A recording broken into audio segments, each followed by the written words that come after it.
அங்கே அவருக்கு முழு பாதுகாப்பு அளிப்பதற்கு பேரிகேட் போட முடிவதில்லை. இது போன்ற பல்வேறு இடர்பாடுகள் அவருக்கு இருக்கிறது. மற்றவர்களுக்கு அது போன்ற நிலைகள் இல்லை.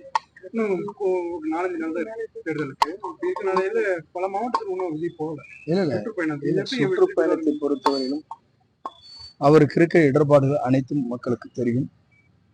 மக்கள் ஒருமனதாகவே நினைக்கிறார்கள். அவரை தமிழ்நாட்டுடைய முதலமைச்சராக அரியணையை அமர்த்துவதுதான் நம்முடைய 50 ஆண்டு காலத்திற்கு பிறகு ஒரு வரலாறு படைக்க வேண்டும் என்பதுதான் எல்லா மக்களுடைய உணர்வு. ஆகவே அவருடைய சுற்றுப்பயணம் எவ்வளவு பகுதிக்கு சென்றிருக்கிறார் என்பது கூட நாம் மக்கள் தெளிவாக இருக்கிறார். அவருக்கு இருக்கிற இடர்பாடுகள், அவருக்கு இருக்கிற இன்னல்கள், அவருக்கு இருக்கிற பாதுகாப்பு இல்லாத சூழ்நிலை. ஆகவே ஒருமனதாக மக்கள் ஒரு தலைவரை தேர்ந்தெடுக்க வேண்டும் விரும்புகிறார்கள். 50 ஆண்டு காலத்திற்கு பிறகு இயற்கையால் கொடுக்கப்பட்டிருக்கிற நான் கொடையாக கருதுகிறேன். அவர்தான் தமிழ்நாட்டுடைய முதலமைச்சராக வருவார்.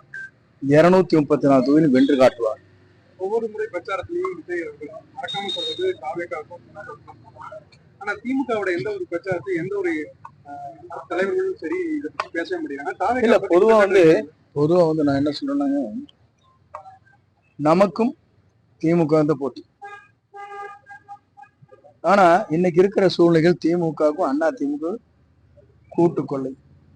சுருக்கமா சொல்ல போனா இவங்க ஆட்சியில் இருக்கும்போது ஹைவேஸ் மினிஸ்டர் வேலுக்கு மெடிக்கல் காலேஜ். இவங்க இப்ப ஆட்சியில் இருக்கிற போது எத்தனால் அந்தியூர் பக்கத்துல சேக்கோ ஃபேக்டரி எத்தனால். இது திமுக ஆட்சியில் கணக்குது. யாரு? எடப்பாடி பழனிசாமி மைத்தனர். அப்படி என்றால் கூட்டம் நடைபெறுகிறது, கூட்டுக்கொள்ளை நடைபெற்றுக் கொண்டிருக்கு. இருவரும் தான் இருக்க வேண்டும் விரும்புகிறார்கள். இதுதான் இன்றைய சூழ்நிலை. இதையெல்லாம் தகர்த்தெறிந்து விட்ட நல்லாட்சி, தூய்மையான ஆட்சி தமிழகத்தில் நடைபெற வேண்டும். மக்களாட்சி மலர்ந்திட வேண்டும். எல்லோருக்கும் எல்லாம் கிடைக்க வேண்டும் என்பதுதான் நம்முடைய தலைவருடைய எண்ணம். அந்த எண்ணம் நிறைவேறுகிற காலம் 23ஆம் தேதி. அந்த தீர்ப்பு என்பது ஒரு வரலாறு படைக்கிற தீர்ப்பாக இருக்கும். தொகுதியில வந்து எடப்பாடி பழனிசாமி பிரச்சாரம் உங்க மேல கடும் விமர்சனங்கள் இல்ல, அவருக்கு எப்படின்னா தோல்வி பயத்துல குழம்பு போயிட்டாரு. அதுக்கு மேல நான் சொல்ல முடியாது. சாக்கடை கிட்ட நின்றுட்டு கள்ள வீசணும் என்ன ஆகுது? என்னங்க சாக்கடை நம்மள அடிக்கும். குப்பை கிட்ட போய் குப்பை மேட்டில் போய் நின்றுட்டு கிளறி விட்டோம் என்னது? அந்த நாத்தை எப்படி இருக்கு? இது மாதிரிதான் இருக்கு அவர் பேச்சு. உங்களுக்கு என்ன ஆதாரம் இல்லை? எனக்கு ஆதாரத்தை எடுத்து விட்டோம்னா தாங்காது. நான் எப்போ வந்தாலும் உங்களுக்கு எல்லாருக்கும் தெரியும். அவர் எப்போ வந்தாலும் தெரியும். அவர் எப்படிப்பட்டவன்னு தெரியும். தெரிஞ்சுட்டு என்கிட்ட கேள்வி கேட்கறது, அருள் கூர்ந்து உங்களை கேட்டுக்கிறது தான். எல்லாம் தெரிந்து ஒரு கேள்வியை போட்டு அதில் ஒரு டிவியில் ஓட்டணும்னு நினைக்காதீங்க தயவு செஞ்சு.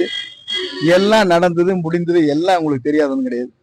79 என்னது, அதுக்கப்புறம் 89 யார் சீட்டு வாங்கி கொடுத்தா, அதுக்கப்புறம் என்னது 2009 அம்மா நீக்கினதுக்கு பிறகு எப்படி யார் கொண்டு வந்து சேர்த்துனாங்கிறதுல உங்களுக்கு தெரியும். நான் அதையெல்லாம் சொல்ல விரும்பல. இல்ல விரும்பல. இல்ல நீங்க இல்ல அப்படி இருக்கு. நான் அப்படி சொல்லி முத்துச்சாமி அங்கிருந்து மகிழ்ச்சியோட இருக்காரு. முத்துச்சாமி கூட பேசிட்டு தான் இருக்காரு, மகிழ்ச்சியா இருக்காரு. ஒண்ணு, என்னுடைய தொகுதியில இருக்கிற 2 முறை யாரு முனிசிபல் சேர்மன் யாரு? நம் பாரதியுடைய மனைவி. 2 முறை சேர்மன். 1 ரூபாய் செலவு பண்ணாரு. யார் உருவாக்குனா? 3 சேர்மன் நம்முடைய தொகுதியில யார் உருவாக்குனா? இவரோட போயிருக்காங்க பிரசிடண்ட் 3 பேர் இருப்போம்.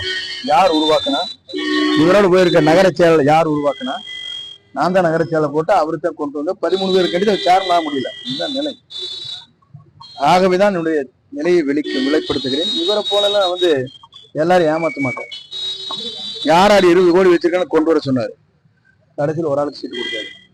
இது போன்ற ஏமாற்றத்தை செய்கிற அரசியல்வாதி நான் அல்ல. காலம் அதற்கு பதில் சொல்லும். இது போல ஏதாவது ரகசியங்கள் ஏதாவது இருக்கா? நிறைய ரகசியம் இருக்கு, சொல்ல முடியாது. இல்ல ரகசியம், அது பரம ரகசியம், வெளியே சொல்ல முடியாது. சிதம்பரம் ரகசியம். இல்ல கேளுங்க. இவர் எங்க ஓரம் கட்டாரு, அவர் வந்தாங்க. அம்மா எப்படி வச்சிருந்தா எனக்கு தெரியும். நீங்க பாத்திருக்கீங்க. 10 கேம்பெயின் நான் போனேன். அது சில காரணங்கள். இவனு தான் 2009 நீக்கி விட்டாங்க. அப்புறம் அதுக்கு என்ன பண்றது? நீக்கி விட்டதுக்கு அப்புறம் நான் தான் கூட்டிட்டு போய் அம்மாட்ட சொல்லி வாரியம் போட சொல்லி செஞ்சதே நான். அது தமிழ்நாட்டுக்கே தெரியும். இவர் சொல்ல வேண்டிய அவசியம் இல்லை. யாருக்கான கேட்ட சொல்லுவாங்க. என்னைக்கெல்லாம் அவர் பதவி கொடுத்தான்னு சொல்றது தவறு. நான் வந்து முன்மொழின்னு சொன்னாலும் இவர் எப்படி முதலமைச்சர் ஆக முடியும்? நான் கேட்கிறேன். ஒரே கேள்விதான் உங்களுக்கு. நாங்க எல்லாரும் என்னோட 64 எம்எல்ஏக்கள் இருந்தாங்க. நாங்க முன்மொழின்னா இவர் எப்படி முதலமைச்சர் ஆகிருக்க முடியும்? எனக்கு பதவி கொடுத்தான்னு சொல்றது அதான் சொன்ன பாருங்க, தோல்வி பயத்தால் குழம்பி போயிருக்கிறார், என்ன சொல்வது என்று தெரியாமல் தடுமாறி கொண்டிருக்கார். இதுதான் நிலம்.